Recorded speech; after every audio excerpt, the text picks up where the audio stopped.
বগুড়া উপশহর এলাকায় একটি বিল্ডিংয়ের ৬ তলায় ১৩৪৪ স্কোয়ার ফিটের একটি ফ্ল্যাট বিক্রি হবে। আপনারা যারা বগুড়া উপশহর এলাকায় ভালো লোকেশনে ফ্ল্যাট খুঁজছেন তাদের জন্যই এটা সুখবর হবে।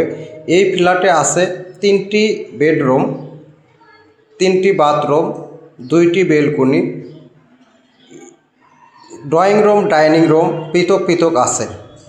আপনারা যারা বগুড়া শহরে ভালো লোকেশনে ফ্ল্যাট খুঁজছেন তাদের জন্যই এটা সুখবর হবে। এই বিল্ডিংয়ের লিফটের ব্যবস্থা আছে, ইলেকট্রিক জেনারেটরের ব্যবস্থা আছে, ইলেকট্রিক সাবস্টেশন আছে, সুইমিং পুল আছে লাইব্রেরি এবং নামাজ ঘরের জায়গা। আপনারা যারা উপশহর এলাকায় ফ্ল্যাট কিনতে চান তাদের জন্য এটা সুখবর হবে। একদম সম্পূর্ণ রেডি ফ্ল্যাট পাবেন। ৬ তলা, 2 তলা, 7 তলা, 8 তলা এবং 9 তলা। 10 তলার ফ্ল্যাটটার দাম কম নেওয়া হবে।